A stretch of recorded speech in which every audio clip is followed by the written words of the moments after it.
नमस्कार दोस्तों, स्वागत है आपका अपने प्लेटफॉर्म एनसीईआरटी बाय विक्रम पर। जैसा कि आपको पता है, ये एनसीईआरटी के वीडियोज खास तौर पर बनाए जा रहे हैं हमारे साथी अध्यापकगण के लिए और जो स्टूडेंट सिविल सर्विसेज की तैयारी कर रहे हैं उनके लिए, ताकि वो एनसीईआरटी को लाइन बाय लाइन पढ़कर बिल्कुल गहराई से समझ सके और उन्हें एनसीईआरटी में किसी प्रकार का कोई डाउट न रहे। यदि आपको कोई टॉपिक समझ में नहीं आता है तो आप कमेंट के माध्यम से पूछ सकते हैं। प्रत्येक कमेंट का आपका आंसर किया जाएगा। तो चलिए अब हम लौटते हैं हमारे आज के लेक्चर की तरफ। आज हमें पढ़ने हैं भारत के पश्चिमी पड़ोसी भी। तो आप जो पूर्वी पड़ोसी वो पढ़ के आ चुके हैं उसमें आपको कोई डाउट नहीं होना चाहिए। आप पिछला पार्ट यदि आपको याद है तो मैं आपका एक बार मैप बना देता हूँ। मैप बनाने की आवश्यकता नहीं, आपको वैसे याद होना चाहिए। ये आपका भारत है भी, क्या है आपका भारत है, ये क्या है आपका भारत। उसके बाद कौन सा इस साइड भी, आप कहेंगे सर भारत का ये मणिपुर मेघालय वाला एरिया अब आपका पूर्वी भारत है। इसके आगे वाला जो कंट्री है वो आपका म्यांमार है। क्या आपका म्यांमार है। म्यांमार के आगे फिर कौन सा आएगा सर, वो आपका थाईलैंड आएगा। क्या आएगा आपका थाईलैंड। ये आपका इंडिया हो गया, ये आपका म्यांमार हो गया, ये आपका थाईलैंड हो गया। कोई दिक्कत नहीं सर, थाईलैंड हम पहुंच चुके हैं। थाईलैंड के बाद कौन सा आएगा सर, थाईलैंड के बाद फिर आपका क्या आएगा, फिर आएगा आपका मलेशिया। क्या आएगा, मलेशिया आएगा। क्या आएगा, मलेशिया आएगा। मलेशिया के बाद सर कौन सा आएगा सर, मलेशिया के बाद आपका सर सिंगापुर आएगा। क्या आएगा, सिंगापुर आपका आएगा, कोई दिक्कत नहीं। और सिंगापुर के बाद कौन सा आएगा सर, सिंगापुर के बाद क्या है आपका इंडोनेशिया आएगा। क्या आएगा, इंडोनेशिया आएगा, जो द्वीपों का एक देश है। अब देखिए आई और आई लास्ट में, पूर्वी अगर दें इंडिया से स्टार्ट, इंडोनेशिया से समाप्त, बीच में आपके रह गए चार। और मैंने आपको बीच में बताया था आपको मल्ले, मल्ले मतलब मल्ले प्रायद्वीप, मलेशिया। क्या हो गया, मलेशिया।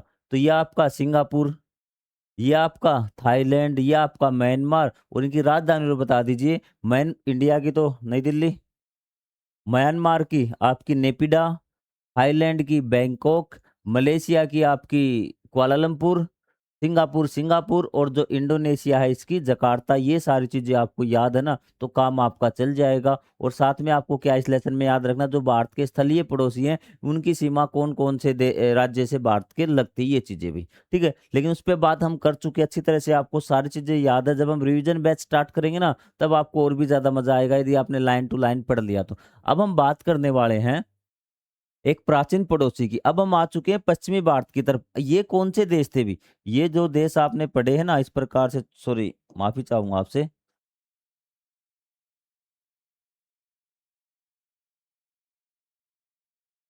ये देखिए भी, ये आप पढ़ के आए हैं ये वाले देश भी। ये जो आपको पांच देश पढ़े ना, ये आप ये वाले देश पढ़ के आए हैं भी।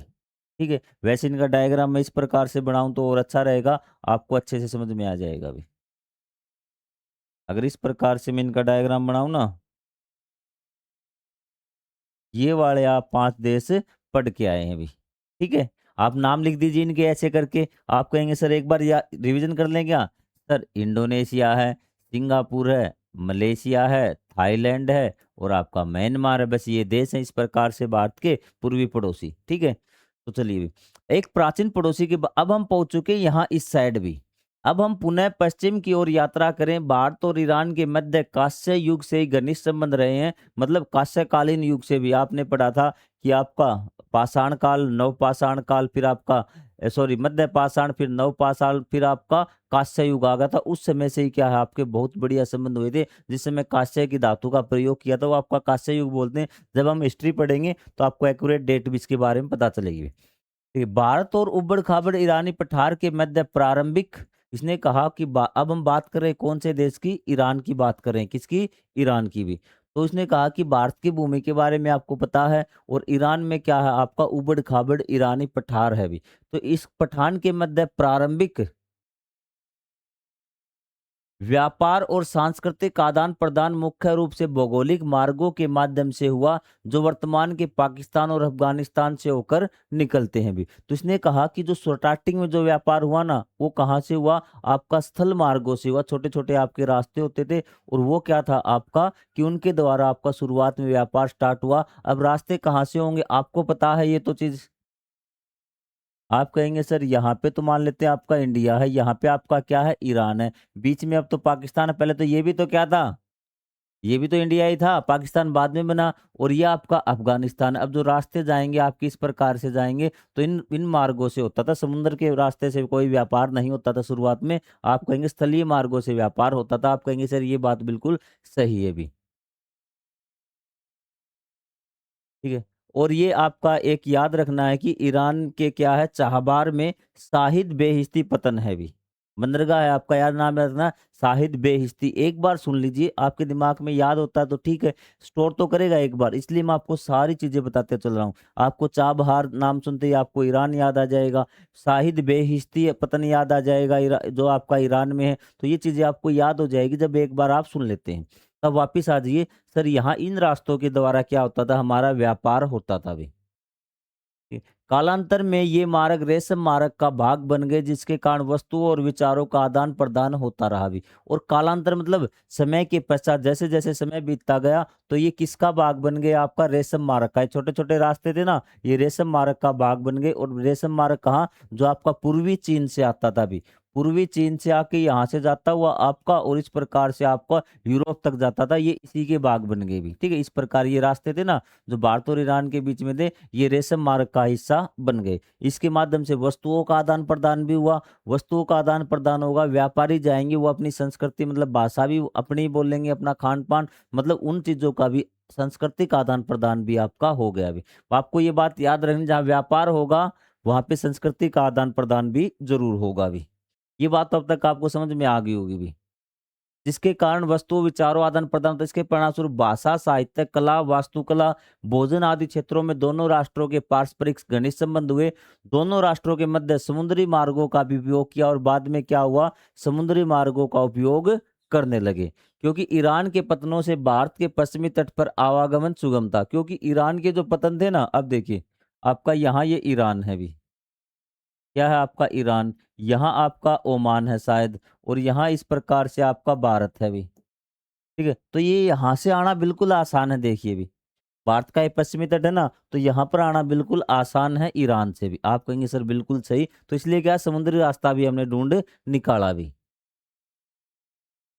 अब आप कुछ बात करते हैं साहित्यिक तौर पर, ये देखिए आपका कि जॉइंट इशू भी, पतन के विकास के लिए भारत और ईरान के मध्य रणनीतिक साझेदारी को चिन्हित करने के लिए जारी किया गया संयुक्त डाक टिकट भी। दोनों ने संयुक्त डाक टिकट जारी किया था। इसमें कौन सा आपका शाहिद बहिश्ती बंदरगाह दिखा रखा है, चाहबार का भी। और हमने कौन सा दिखाया, दीनदयाल बंदरगाह कंडला भी, कंडेला बंदरगाह, वो आपका दिखा रखा है इसमें भी। अब देखिए थोड़े से साहित्य किस प्रकार से मिलते भी। पारसी धर्म का प्राचीन पवित्र ग्रंथ है अवेस्ता भी। अब आपने ईसाई धर्म का सुना होगा सर, बाइबल है। मुस्लिम धर्म का सुना होगा आपने कौन सा, सर आपका ये कौन सी बुक होती है, कुरान कुरान सुना होगा आपने। ये आपका सिख धर्म का सुना होगा, हाँ सर गुरु ग्रंथ साहिब सुना है आपने। महाभारत रामायण सुना। अब ये और अपने दिमाग में स्टोर कर लीजिए कि पारसी धर्म का एक प्राचीन ग्रंथ है जिसका नाम है अवेस्ता। ठीक है, कि ठीक है, इसी पाठ्य पुस्तक का अध्याय भारत एक सुरक्षित आश्रय स्थल है, आपका इसी पाठ्य पुस्तक में आगे आएगा, जिसका नाम क्या है, भारत एक सुरक्षित आश्रय स्थल में। देखें कि भारत के ऋग्वेद से अनेक समानताएं रखता है ये अवेस्ता। उस बुक अध्याय जो आएगा उसमें हम पढ़ेंगे कि कौन कौन सी समेस्ता अवेस्ता और इसमें आपकी ऋग्वेद में पाई जाती है। लेकिन यहाँ पे इतना याद रखिए कि पारसी जो धर्म का जो एक धार्मिक ग्रंथ है आपका अवेस्ता, उसमें और भारत के ऋग्वेद में बहुत सी समानताएं पाई जाती हैं। महाभारत जैसे भारतीय ग्रंथों में पारसियों का उल्लेख पारसिक नाम से किया जाता है। देखिए भी महाभारत में भी पारसियों का उल्लेख है, जिसको पारसिक नाम से किया गया है। और आगे चलकर फारसी भाषा में जो उसी भाषा परिवार से संबंधित है, जिसे, ठीक है, तो महाभारत में पारसियों को क्या कहा गया है, ये आपका इंपॉर्टेंट एक एक टर्म का हम समझते हैं ताकि आपको चीजें याद हो। पारसिक कहा गया है पारसी, इसको पारसियों को भी। ठीक है, और आगे चलकर फारसी भाषा जो उसी भाषा परिवार संबंधित, जिसे संस्कृत है, जो आपकी फारसी है ना। देखिए जब आप हिंदी पढ़ेंगे ना, तो आपकी भाषाओं के भी परिवार है, तो संस्कृत और जो फारसी भाषा है ना, इन दोनों का परिवार क्या है, एक ही है भी।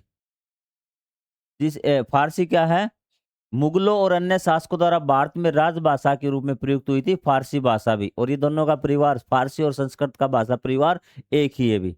निस्संदेह भारत के पारसी प्राचीन फारसी संस्कृति के साथ जीवन संबंध रखते, इसलिए कहा कि भारत के जो पारसी है ना, वो प्राचीन जो फारस की संस्कृति है उसके साथ उसका घनिष्ठ संबंध है भी। चीजें क्लियर है?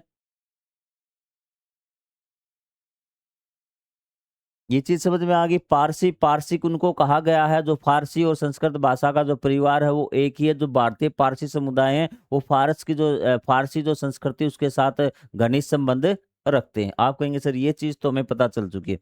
आधुनिक समय में भारत और ईरान के मध्य, ये आपका हिस्ट्री का विषय है, थोड़े थोड़े आपको लाइनें दो चार हिस्ट्री की समझ आ जाती हैं, इसलिए थोड़ा सा आप कंफ्यूज हो जाते हैं, लेकिन कोशिश करता हूँ कि आपको कम से कम फैक्ट तो याद रहे। हम पढ़ रहे हैं ज्योग्राफी है भी, आपको ये बात दिमाग में रखनी है भी। आधुनिक समय में भारत और ईरान के मध्य व्यापार, ऊर्जा और परिवहन जैसे अनेक क्षेत्रों में सहयोग कर रहा है अभी, व्यापार में भी, ऊर्जा में, परिवहन में भी। ठीक है, ईरान के चाबहार पतन को विकसित करने में भारत सहायता कर रहा है अभी। चाबहार पतन विकसित हो उनका और ज्यादा उस पर सुविधाएं हो तो उसकी सहायता कौन कर रहा है? भारत कर रहा है। इसके माध्यम से भारत को अफगानिस्तान और मध्य एशिया तक बेहतर पहुंच मिलती है। अंतर्राष्ट्रीय चुनौतियों के बाद भी दोनों देश देश एशिया में महत्वपूर्ण पड़ोसी के रूप में एक दूसरे के साथ जुड़े हुए हैं। और अगर यहाँ चाबहार पे पोर्ट पूरी तरह विकसित हो गया ना भारत की सहायता से, वो कहता है कि हमें इसको भी तो यूज करेंगे। ठीक है, तो वहां पे क्या भारत की पहुंच अफगानिस्तान जैसे राष्ट्रों के साथ आसानी से हो जाती है, अगर ये पोर्ट आपका अच्छी तरह से काम करता है तो भी। चाबार पोर्ट आपको याद रखना भी। फिर हम एक और पड़ोसी की बात करते हैं, ताम्र भूमि भी। अब ये कौन सा है? तो अभी मैंने आपको बताया था कि आपको एक देश था ओमान, नीचे की साइड, ऊपर ईरान है, नीचे की साइड क्या है? ओमान है। उसको बोलते हैं ताम्र भूमि भी। अरब प्रायद्वीपीय के दक्षिण पूर्वी तट पर स्थित फारस की खाड़ी और अरब के संगम पर स्थित है ओमान भी। इसकी लोकेशन आपको पूरी याद रखनी, जब हम मैप देखेंगे ना तब मैं आपको इसको दिखा दूंगा। और जब स्टार्टिंग में पहले पार्ट में आप देखना, अगर आप देख के रहे तो ओमान कहाँ पर है अभी। ठीक है, अरब प्रायद्वीप के दक्षिण पूर्वी तट पर भी, अरब जो प्रायद्वीप है उसके दक्षिणी पूर्वी तट पर है आपकी फारस की खाड़ी। ठीक है, और अरब सागर के संगम पर स्थित है भी। जहाँ फारस की खाड़ी और अरब सागर जहां मिलता है ना, इस प्रकार से देखिए, आपका ये आपका फारस की खाड़ी हो गई और ये आपका अरब सागर, और जहां मिलता है यहाँ पे क्या आपका ओमान है। क्या है? ओमान है। भारत के साथ समुद्री सीमाएं साझा करता है। ओमान की अवस्थिति का महत्वपूर्ण रणनीतिक महत्व है। खाड़ी देशों के साथ भारत के संबंध में ओमान एक प्रमुख साझेदार है। क्षेत्रीय मंचों में इसकी महत्वपूर्ण भूमिका है। जो भी क्षेत्रीय संगठन बना रखे, जो भी चीजें बना रखी, उसमें ओमान का महत्वपूर्ण है। जो खाड़ी देश है, मतलब खाड़ी जो आपकी फारस की खाड़ी उसके आसपास जो देश है उनको खाड़ी देश बोलता है, गल्फ कंट्री बोला जाता है। उनमें जो ओमान का है ना, तो उनका महत्वपूर्ण स्थान है भारत के साथ रिश्तों में, मतलब खास दोस्त ओमान रहता है भारत का हमेशा भी। भारत और ओमान के मध्य संबंध साझा भूगोल, मतलब उनकी सीमाएं मिल गई, इतिहास और सांस्कृतिक संपर्कों पर आधारित है। इन राष्ट्रों के मध्य पारस्परिक संपर्क लगभग 5,000 वर्षों से भी प्राचीन है भी। तो इनसे जो हमारे संबंध है वो 5,000 वर्षों से भी पुराने हैं। आपके वो तो 2-3 हजार थे, बौद्ध धर्म के बाद आपके हुए हैं जो आपके पूर्वी पड़ोसी थे उनके साथ, लेकिन इनके साथ तो क्या है, 5,000 वर्षों से भी प्राचीन है, जो सिंधु या हड़प्पा सभ्यता के समय से रहे हैं भी। जैसा कि हमें ज्ञात है कि ओमान में तांबा प्रचुर मात्रा में उपलब्ध था, इसलिए ऐसा माना जाता है कि सिंधु सरस्वती सभ्यता काल के व्यापारी तांबे को धातु पिंडों के रूप में लाकर ताम्रकारों को उपलब्ध करवाते थे भी। ताम्रकार क्या होता है? जो तांबे का काम करता है भी। तो यहाँ पे देख लीजिए एक बार भी, धातु का ऐसा डला हुआ टुकड़ा जिसे परिवहन और उपयोग के लिए सुविधाजनक आकार में डाला जाता है, उसको बोलता है धातु पिंड या सिल्ली भी। तो मतलब तांबे का इस प्रकार से वो गोला बना देते थे या फिर कोई टुकड़ा बना देते थे कि जिसको आसानी से हम एक स्थान से दूसरे स्थान पर ले जाएं और उसको आसानी से हम दोबारा से पुनर्उपयोग कर सकें, उसको बोलते थे आप सिलिया भी। तो जो आपके हड़प्पा वाले व्यापारी थे वो ओमान से ये चीजें मंगवाते थे या लाते थे भी। ओमान से प्राप्त तांबे का एक पिंड, यह तीसरी सहस्त्र शताब्दी सामान्य शब्द पूरा 3,000 साल पुराना है। ये भी तीन नहीं, तीन तो ये हो गए आपके 3,000 ईसा पूर्व, 2,000 आपके ईसा के बाद के हो चुके, और 3,000 पहले के, लगभग 5,000 वर्ष पुराना ये पिंड हमें मिला। 5 सेंटीमीटर के इसके आकार का है भी। और इसने कहा कि वर्तमान में ओमान की 10% से अधिक जनसंख्या क्या भारतीय मूल की है। विगत कुछ शताब्दियों में भारत के उत्तर पश्चिम भागों से व्यापारी समुदाय वहां जाकर बस गए भी। समुदाय वहां जाकर बच गए। इसी प्रकार ओमान में भारतीयों की एक स्वदेशी आबादी भी रहती है। 20वीं शताब्दी के आरंभ में हिंदू समुदाय को वहां एक शिव मंदिर निर्मित करने की अनुमति दी गई थी, ओमान में भी। ठीक है, ओमान के मस्कट में निर्मित है एक शिव मंदिर भी, मोतीश्वर मंदिर है। कहाँ है? मोतीश्वर मंदिर इसका नाम है भी। भारत ओमान संयुक्त सैन्य अभ्यास 2024। भारत और जो ओमान है वो क्या है, दोनों की सेनाएं मिलकर आपस में क्या है, अभ्यास करती हैं, ताकि उसमें संयोजन बना रहे, उनसे पता लगे कि कहीं ऐसी जरूरत पड़े कि दोनों देश की सेनाओं को एक साथ काम करना पड़ेगा तो किसी प्रकार की कोई दिक्कत ना आए, इसलिए अलग अलग देशों की सेना आपस में मिलकर अभ्यास करती है अभी। कोई आपको राहत ऑपरेशन चलाना पड़ गया, कोई युद्ध में भाग लेना पड़ गया, तो इन दोनों में कोई कम्बिनेशन में गड़बड़ न हो, दोनों एक दूसरे की जो किस प्रकार से काम करती है वो सारी चीजें वो देख सके, उनको पता चल सके भी। इसके अतिरिक्त ओमान खाड़ी में क्षेत्र में भारत का सबसे निकटतम सुरक्षा सहयोगी है। वह पहला देश है जहां भारत तीनों सशस्त्र बलों के साथ संयुक्त सेना अभ्यास करता है अभी। ये आपकी मोइन इंपॉर्टेंट बात है अभी। ओमान है ना आपका, भारत की तीनों सशस्त्र सेनाओं बलों के साथ संयुक्त अभ्यास करता है अभी। दोनों देश हिंद महासागर की समुद्री सुरक्षा पर मिलकर काम करते हैं भी। ये आपका याद रखना ओमान के बारे में। और एक बार मैं मैप के माध्यम से आपको सारे के सारे देश एक बार फिर से रिवाइज करवा देता हूं, ताकि आपका लेसन रिवाइज हो जाएगा भी। आपका 15 आने वाले 15 मिनट में आपका लेसन क्या हो जाएगा, ये रिवाइज हो जाएगा भी। हम बिल्कुल पहले पेज पे चलते हैं, जहां हमने क्या किया था, पाठ किया था शुरुआत, वहां आपका मैप दे रखा, उस मैप में मैं आपको सारी चीजें एक बार से रिकॉल करवा देता हूँ भी।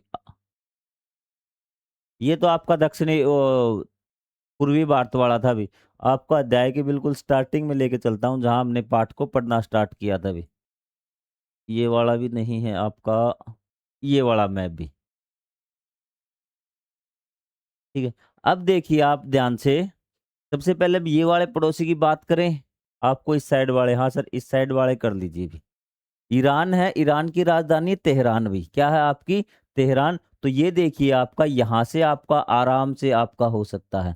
आपको ओमान, ओमान की राजधानी मस्कट, मस्कट में ही वो मोतीश्वर मंदिर है। ये देखिए आपकी फारस की खाड़ी का दक्षिणी छोर हो गया, और ये यहाँ पे अरब सागर और ये दोनों मिलाप होता है इस पॉइंट पे। क्या है ये? ओमान है भी। क्या है आपका? ओमान। ये भी हमारा पड़ोसी हो गया।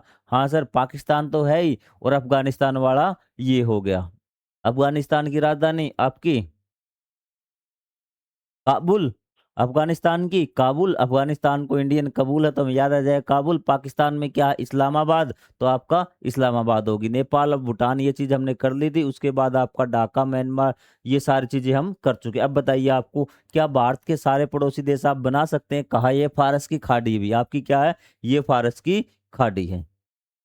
चीजें क्लियर? तो ये आपका ईरान, ये आपका ओमान, अफगानिस्तान, पाकिस्तान, और ये चार इस साइड हो गए, और आपके पांच इस छह इस साइड है, और ये ऊपर वाले आपको याद करने हैं।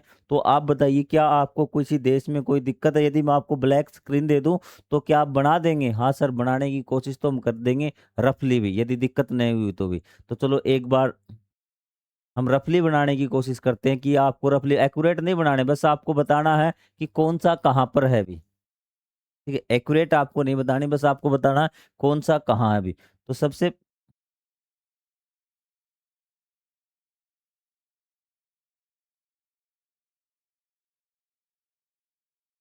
चलो काम चल जाएगा इससे भी।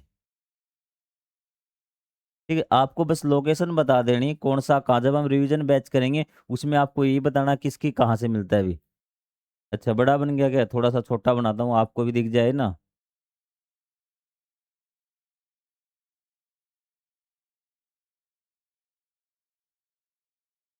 ये इंडिया का मैप हमने बना दिया जैसा तैसा। तो माफी चाहूंगा कि ऐसा मैप बना है। अब आपको लोकेशन बता देनी है सर। ये तो आपका पाक हो जाएगा अभी। क्या हो जाएगा? पाक। आप कहेंगे बिल्कुल सही है, इस साइड से कोई दिक्कत नहीं। पाक के बाद कौन आएगा सर? अफगानिस्तान। पाकिस्तान की राजधानी इस्लामाबाद। अफगानिस्तान की राजधानी, अफगानिस्तान कबूल है, काबुल भी। क्या है?